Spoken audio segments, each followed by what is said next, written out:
Well, if you want to get a jump start, you can turn to Matthew 12, and we'll be there in a little bit. Now, you can use your electronic device, your Bible, but no worries if you don't have those with you today. The notes and the scriptures will all be on the screen. Well, we have been in a series called Following Jesus, and we're going to be in this series for quite some time, but it's such an important series because I think every single one of us wants to know what we're supposed to be doing, what we need to do in order to be a disciple of Christ, in order to live our lives in such a way that we are becoming more and more like Jesus each and every day. And so that's what we've been taking a look at. And last week, Pastor Matthew, he gave a message on this idea of when we come and we're burnt out and we're worn down and we're weary and we're tired. And I know I really resonated with a lot of the things that he said as somebody who's a perfectionist and can sometimes find myself being a people pleaser. I can find myself feeling tired and worn out. And today we're going to kind of continue this idea of what do we do? What do we do when we're feeling tired, when we're exhausted? I want to interact with you a little bit this morning. How many of you would say that was you? As you walked in today, you walked into this place feeling tired, feeling exhausted, feeling worn out. Anybody? Yeah. And what I imagine is that many of you who raised your hand are in the same boat as I am. It is the end of the school year. I don't know what it is about May and the end of the school year, but it is absolutely exhausting. There are so many things going on. My daughter's in fourth grade, and I feel like this last week of school is just a free for all. It is like we have bought Lunchables. We are just hanging on by a thread because we are just ready for the school year to end. And it's so incredibly exhausting. There's paperwork to fill out and end of the school year celebrations and all of these things. So if you're a parent, I feel your pain because I'm tired and I am ready for the school year to end. But it's not just the end of the school year when we're tired. We find ourselves feeling tired and worn out a lot. And the reason is because we live in this world, in this culture that is consistently telling us that we need to do more, that more productivity will make you successful. Working 60 plus hours a week is what you need to do to advance in your career and to really be successful. Making sure that your kids are involved in as many activities as possible so that they can grow up, they can learn, and they can be successful in life. And so we jam pack our schedules and we're constantly running on empty and we're missing out on something. And then we have these weeks where we're like, okay, you know what? The kids' activities are almost done. We had a week like this recently. My daughter plays volleyball, and we were looking at the schedule, and it was every single night there was something going on. And even just before the week even started, I was already exhausted thinking about all of the things that we had to do. And I remember saying in that moment, okay, we just have to get through this week and then things will slow down and it will all be better. But the reality is, how many times do we get through that week? Volleyball season's over, the school year's over, basketball's over, things slow down at work. And yet, what do? Instead of really pressing into and resting in those moments, we fill our schedules once again. Oh, my child has an opportunity to do this. I'm going to sign them up to be a part of this. Oh, you know what? I really want to advance in my career, so I'm going to do this or I'm going to add school. And those things aren't bad in and of themselves. But when we start to compound it, we have no time to find rest and refreshing in our lives. You know, I was looking at this and I was looking to see just kind of what the average American, what our lives look like. And it was saying that the average adult technically needs 7 to 9 hours of sleep to feel rested and refreshed. But did you know that only 1 in 3 adults actually gets the recommended amount of sleep to feel rested and refreshed? We're a tired nation. We're a worn out nation. And we're missing out on something greater. Now, what if I told you today that we actually have an opportunity to find rest and restoration for our lives? And what I'm going to tell you is that it's not easy. It is hard. It's difficult. It's going to take some work. But what I hope is that by the end of this day, of the end of the day today, is that you will find ways to add rest and restoration into the rhythms of your life. Because God has something greater in store for us. He has something better than what the world is trying to offer us. And what this is He wants us to lean into and press into the idea of practicing Sabbath. And so, to learn a little bit more about Sabbath, we're going to start at the very beginning. At the beginning of time, God created everything. And so, picking up in Genesis 2, we're going to take a look at what God did on the seventh day. On the seventh day, thus the heavens and the earth were finished, and all the hosts of them.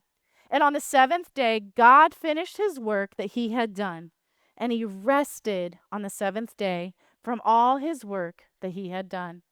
So God blessed the seventh day and made it holy, because on it God rested from all his work that he had done in creation.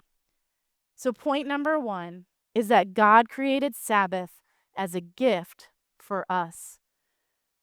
God created this as a gift for you and me. It wasn't like he created everything. So he creates the heavens and the earth and the sea and the creatures and the vegetation and humans. And it wasn't like he got to the end of the sixth day and was like, man, I am exhausted from all that creating. That's not how God works. God doesn't grow tired. God doesn't grow weary. What he's saying and what he's showing us is he says, I'm setting this as an example for you. I'm creating this day specifically designed for you to find rest. And he's given it to us as a gift. And when I think about this, I think about recently for Mother's Day. My husband, he gave me this gift, and it's this really cool bag that I cannot wait to use when we go to the beach this summer. I can't wait to load it up with sunscreen and towels and, all of the fun things that we're going to take with us when we go to the beach this summer. But can you imagine if my husband had given me that gift and I said, oh, thank you, and then I just shoved it in a closet and I didn't use it? That wouldn't be very kind of me. My husband spent time really researching and trying to find this thing that he knew she's going to love this and she's going to use it and it's going to be so helpful for her. But yet we do the same thing. God has given us this gift of a Sabbath rest, of a day to set aside, time to rest, refresh, and to get into his presence. And yet we don't utilize it. We don't take advantage of it. But yet God, he's so gracious and so kind that when he created all things, he was thinking of us.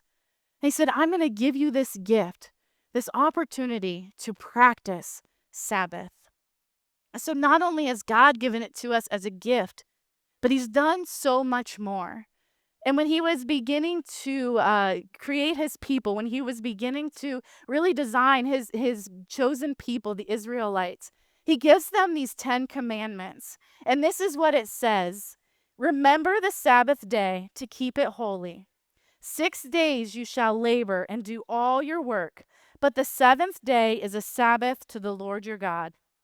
On it you shall not do any work, you or your son or your daughter, your male servant or your female servant, or your livestock or the sojourner who is within your gates. For in 6 days the Lord made heaven and earth, the sea and all that is in them, and rested on the seventh day. Therefore the Lord blessed the Sabbath day and made it holy. Point number 2, God commands us to rest from our work on the Sabbath, to bless us, not constrict us. I'm going to read that again. God commands us to rest from our work on the Sabbath, to bless us, not constrict us. God had given his people these 10 commandments, and God found this so important that he listed it in his top 10. But I think so many times we can look at these and we can go, you know what, God, I really like 9 of those 10 commandments you've given, but I'm not so sure about this one. We sit there and we go, thou shalt not kill. I mean, that makes perfect sense to me. You really probably shouldn't go walking around murdering people. I get that one, God. And he says, thou shalt not steal. also makes sense. Really not good to take things that don't belong to me, that belong to other people. Honor your father and mother. I can do that. That seems like a pretty legit command to give. But take a Sabbath? Excuse me, God. Are you sure about that? I don't really like that one, so I'm not going to practice that one. And we do that, and I often think of it as kind of like a toddler. I think we almost have this idea of the Sabbath, and we treat it the same way that a toddler can sometimes treat nap time. I remember the day that my daughter gave up taking naps, and it was the worst day of my life. It probably wasn't the worst day of my life, but it was a terrible day. You all know what I'm talking about. Because when they start to give up those naps, you know what's in store for you the rest of the day. You know that by the evening, I'm not even going to look at you because I know what could happen. You could absolutely explode in about 2.5 seconds. But we know that they need that rest. Yet they fight it. They fight it. But what we know what's better for them. And we know that if they would just take a moment and to rest, they would feel so much better. And that's what God is saying to us in this moment, is that he's saying, don't be like that. We all know that rest would be so much better for us, that we are refreshed and we feel so much better when we take this opportunity to rest. Yet we fight it like the toddler who doesn't want to take a nap. And yet God is saying, listen, I know what's best for your life. I know what you need. And this is going to be a blessing for you. Is it hard? Absolutely. I love my job. I have a lot of moving parts and things that I am in charge of here at the Tree, whether it be team members or being a part of podcasts, teaching, being a pastor. There's so many things that are involved in my role. But I've had to learn the art of stepping aside. When I leave on Thursdays, my to-do list is not done. But you know what? I treasure my Sabbath because what I know is that it's an opportunity for God to fill me back up so that I can keep doing the ministry that he's called me to do. And when I take this opportunity, that this gift that God has given to me, and I set aside a day every single week where I say, you know what, unless it's an absolute emergency, I am not going to work today. Because you know what that says to me, is it says to God, is that I trust that you can do so much more in 6 days than I can do in 7 on my own. Which leads me to our next point, and that is that rest from work puts God in his rightful place and shows our trust in him. I think it's a pride thing.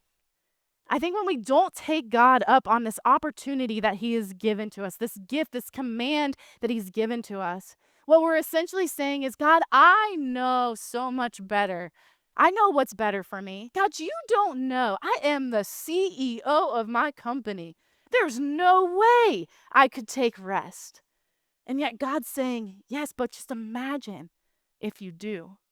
Imagine what we could do together if you took me up on this and you took this opportunity and you got into my presence and you rested. Just imagine how much more productive you might actually be. How much more successful you might actually be when you've allowed God to become a part of what you are doing. It puts God in his rightful place and it says, you know what, God, I trust that you know better. And that when I am rested, I know for me, oftentimes Friday, it just gives me this opportunity on my Sabbath. It really does refuel me, refresh me, re-energize me. And I am ready for whatever God has in store for us on Sunday. I am ready for whatever God has in store for me throughout the week.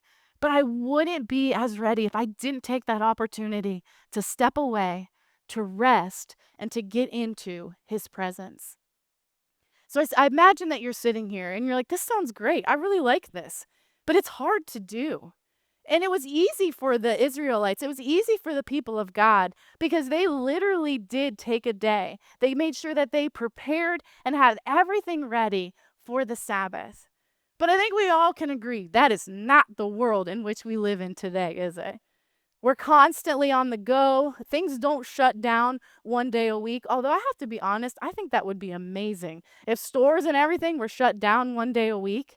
But that's just not the world in which we live. And so, what does this look like? How do we practice the Sabbath? How do we make this happen for our own lives? Well, we're going to look to the example of Jesus. And Jesus is going to share with us ways that we can make this a priority for our lives. And so if you turned to Matthew 12, we're going to pick up in verse 1. At that time, Jesus went through the grain fields on the Sabbath. His disciples were hungry, and they began to pluck heads of grain and to eat. But when the Pharisees saw it, they said to him, "Look, your disciples are doing what is not lawful to do on the Sabbath." He said to them, "Have you not read what David did when he was hungry and those who were with him?" I'm going to pause there for a second because what they're essentially saying, these Pharisees, does anybody else get really agitated and irritated with the Pharisees? I know every time I read these passages, I'm like, you guys, like, cut it out. Stop it. They're picking on these disciples. The disciples essentially were hungry and they picked this grain, and to them that was seen as work. But they're hungry. They're fulfilling a need. And as I read this, I thought, you know what that makes me think? That makes me think what it would be like if I said to my daughter on the Sabbath, "I'm sorry, Cadence. It is my Sabbath. I'm not going to feed you today." It's absolutely ridiculous, right? I'm going to feed my daughter. I'm going to give her food. But these Pharisees are missing the mark, and they were constantly trying to catch Jesus in a trap. And so as I read this, it just kind of made me almost mad and infuriated at the Pharisees. So I just wanted to be on a little soapbox this morning. But we'll continue because I love what Jesus always says. I love the way that Jesus interacts with them and what he always has to say to them. And he continues and he says, "How he entered the house of God and ate the bread of the presence, which it was not lawful for him to eat, nor for those who were with him, but only for the priests. Or have you not read in the law how on the Sabbath priests in the temple profane the Sabbath and are guiltless? I tell you, something greater than the temple is here. And if you had known what this means, 'I desire mercy and not sacrifice,' you would have not condemned the guiltless. For the Son of Man is Lord of the Sabbath." And that would have been a pretty big deal that Jesus just said that.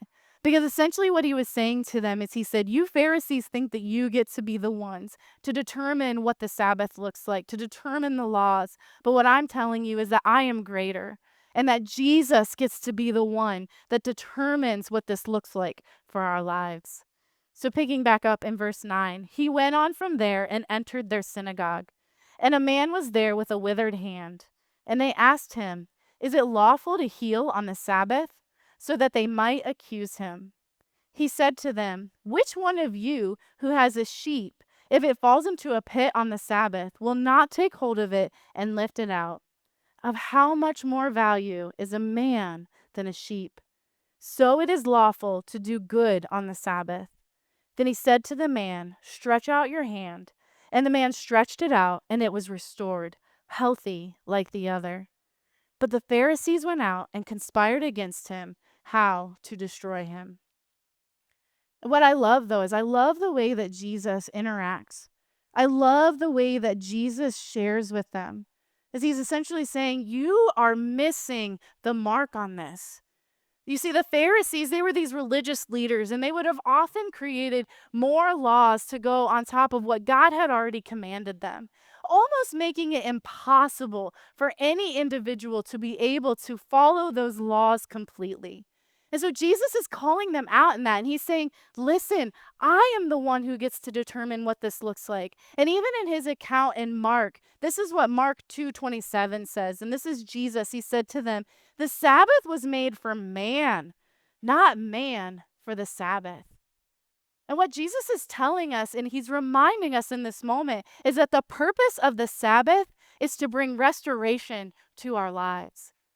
The purpose of the Sabbath is to bring us restoration. Because what Jesus was saying in this moment, he's saying, you are a broken people. We are human. Our bodies break down. Our minds are constantly in turmoil. We deal with mental health and we have issues with all of these things. And so Jesus is saying, listen, What I want to offer you is something greater. I want to restore you. I mean, it's amazing to me to think that if I set aside one day every single week to get into the presence of God, that it allows me an opportunity weekly to be restored. That it gives me an opportunity weekly for Jesus to meet me in the places where I need him the most. It gives me an opportunity to listen to the things that he has for my life, for my family, and for my ministry. But if I don't slow down long enough to allow him that opportunity, it will never happen. For me, on my Sabbath, I've learned so much, and my Sabbath has grown a lot over the years. But for me, it really is that opportunity. And really recently, it's looked even different than it did probably a year ago. For me, I dropped my daughter off at school, and here recently, at least I've read that this is really good for women in their 40s. I put my weighted vest on and I go for a walk. And I love it. I love that time because I get to get into the presence of God. And it is doing physical activity, but it refreshes and fills me up so much because I put on worship music or I put on a sermon so that I can really get into the presence of God and that he can meet me in the places where I'm feeling less than. And in fact, it was on a Sabbath where God first spoke to me and called me to become a pastor. And I would have missed out on the calling that he had for my life had I not been practicing a Sabbath. Had I not been taking this opportunity to press into him, to allow him to restore me, to fill me back up. And the thing is that when we're practicing a Sabbath, when we're taking this opportunity for a Sabbath, not only are we going to find restoration, but we have to remind ourselves that true rest and restoration is only found in Jesus. I don't know if you practice a Sabbath. I don't know what this looks like, if this is something that you do. But I think so many times, even if we are practicing this, we're still missing the mark because we're still trying to allow the things of the world to fill us up, the things of the world to provide what only God can provide for our hearts, our souls, our minds, and our bodies. When Jesus was talking about this, when God created this, he said, it's not just about the physical rest. It's not just about the opportunity to walk away from your work for one day, but it's an opportunity to press into my presence and to allow me to fill you up again. I know recently God really convicted me because sometimes on my Sabbath, I would still find myself mindlessly scrolling on social media. And I'd get to the end of the day and I wouldn't feel restored. I wouldn't feel refreshed. I would just feel the exact same way that I did before my Sabbath even began. So God was like, get off social media on Fridays. And I've done that recently, and it has been incredible because I can honestly say, even this past Friday, I felt so rejuvenated after a day spent resting, taking a nap, and getting into God's presence. Last year, I've just kind of been on this journey with the idea of Sabbath. And last year, I read this book called Tired of Being Tired. And the book really stuck out to me because I found myself in a season where I was exactly that. I was tired of being tired. It just seemed like no matter what it was that I tried to do, I just felt like I was in this constant cycle of being busy, of never feeling like I had enough, never feeling like I was doing enough. And I read this book and it really stuck out to me because she said, oftentimes we try to take physical things to help us with a spiritual problem or to help us with a mental problem or an emotional problem. And it really stuck out to me. And I really learned a lot in that process because I think that's the truth. Don't get me wrong. I love a good nap. And naps are so refreshing. And sometimes the most spiritual thing you can do is take a nap. But sometimes it's not enough. We are in a season of political unrest, of emotional unrest, of relational unrest. And we need something greater to fill us up and to restore us once again. And so that's exactly what Jesus offers for us. Is he says, listen, I'm literally giving you an excuse to take a day every single week, to put everything else aside and to get into my presence and allow me to refresh and to restore you once again. And the reason that Jesus does this is because what we can all, I think we can all agree on, is that the best version of you is a rested version of you. We've all had those days, right? Where we know we are tired, we are grumpy, we are worn out. And for some of us, we have more of those than others. But we all have those days where we just know, I've got nothing left to give. I've got nothing left to give my family. I've got nothing left to give my friends. For me, I have nothing left to give to this ministry. And it's exhausting. And we're tired. But God says, listen, if you will take advantage of this and you will practice the Sabbath, not only am I going to restore you, but I'm going to fill you up so that you can go out and you can do the things that I've called you to do, so that you can love others well, so that you can live like Jesus. You know, I had a moment recently. I have two examples I just would like to share. I had a moment recently where I was gonna be off for a week, and I desperately needed it. But I was out in the commons talking to a couple of my coaches. And if you don't know, my coaches are kind of team leaders. So I oversee a lot of volunteer ministries here. So they kind of help me with the vision and help me really build up the team morale. And I was talking to two of my coaches, and they were just talking to me about some things. They're like, man, we could really fix this. We need to do this. But I knew I was tired and I was not rested in that moment. I wasn't in the best headspace. And we've all been there. I had that moment where, like, I could feel it welling up inside me. I'm pretty sure my cheeks were probably getting really bright red because I was getting irritated and agitated in that moment. But I'm so thankful because He's so gracious, and the Holy Spirit convicted me. And I just simply said to them, you know what? I'm not in a good headspace right now. I'm not in a good space. I'm off this week. I know I'm going to get refreshed, rejuvenated. Can we circle back and talk about this next week when I'm back? And can I tell you, the conversation was so much better than it would have been had we continued it in that moment. Because I allowed God, I got into his presence, I rested, and I allowed him to really fill me up and refresh me once again.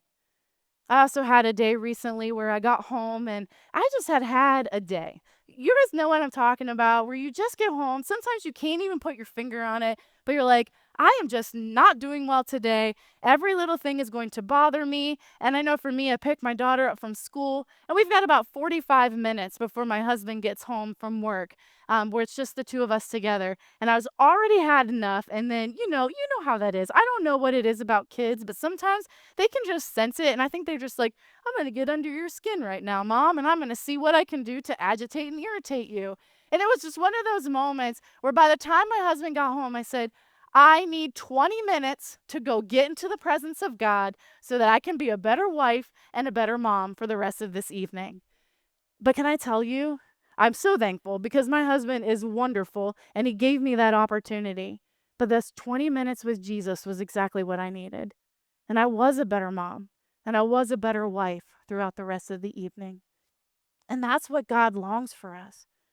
God longs for us to take this opportunity to create a moment for us to have a Sabbath so that we can be refreshed, we can be filled back up. Because God calls us to do some crazy things sometimes. God calls us to do things that are outside of our comfort zone. God calls us to do things that are beyond our current skills and abilities. And the only way that we can be successful in those things, the only way that we can walk out in those things is by allowing him to fill us up and to provide exactly what we need. But if we never take the opportunity to slow down, if we never take this gift that he has given to us, we won't have that moment. We won't have those opportunities for him to fill us up once again. And what I imagine right here in this moment is that for many of you, you're sitting there and you're going, man, that sounds great for you, but I could never, ever do that for my life. I imagine that many of you right now, you're still scrolling through your list of excuses. You're still sitting there saying, okay, but tell me this. I'm a stay-at-home mom. I'm with my kids 24/7. How do I take a break then?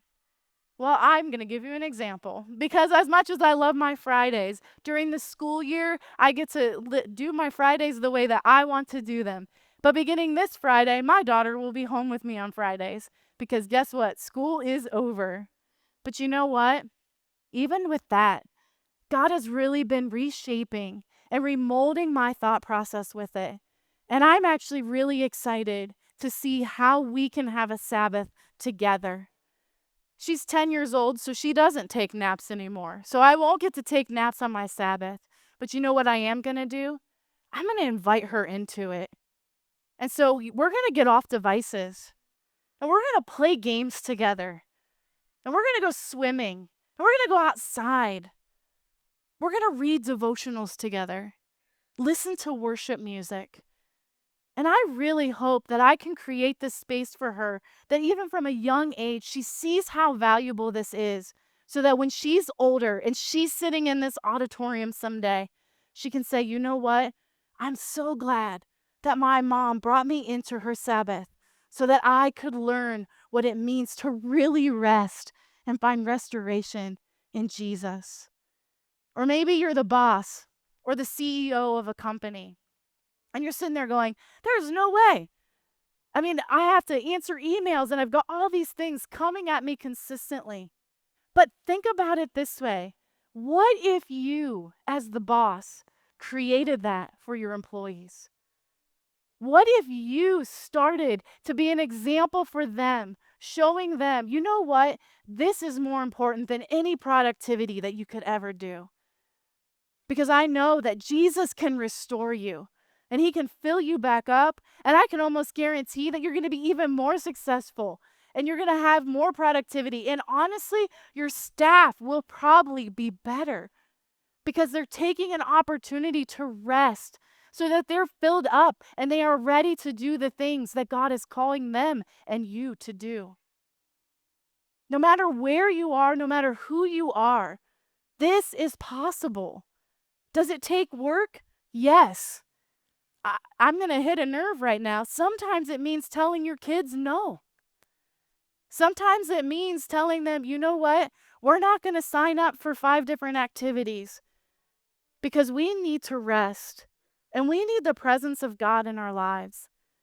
And I know what that's like because we're in a season right now where we really are praying through and trying to evaluate, God, what is going to be best? So that we can make sure that we are allowing opportunities for all of us to be rested and refreshed and restored so we can truly live out the calling that you have for our lives. So I encourage you this week, get rid of those excuses and get into the presence of God and ask him, what small step do I need to take to make this happen? You don't have to go all out. Just start small. And I really hope that even just like I have seen in my life, it has shaped and molded, and it does not even look the same as it did 5 years ago. But what I can tell you is that with each small step I have taken, each little tweak, each little step I have taken, that God has just made it even better. And every single week, I really do find rest and restoration in the arms of Jesus so that I can go out and I can do all the things that he is calling me to do. So friends, I hope you will take this to heart and that you will think of what's the one step that I need to take this week to create a Sabbath for my life. Will you bow your heads? God, you are so kind to us. You're so gracious that you would give us an opportunity, you would gift us with an opportunity to find rest.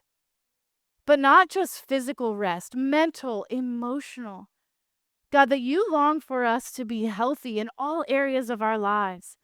And truly, the only way that we are going to find this is by putting aside the things of the world, putting aside other things, and really resting and getting into your presence. Because what you promise us is that in your presence, we find exactly what we need each and every moment, each and every step of the way. So, right now, I pray for all those listening. This is not an easy task, God. It takes work. It takes saying no to some good things, but it's so that we can say yes to something even greater. So, will you challenge us this week? Will you convict us? Will you also give us wisdom?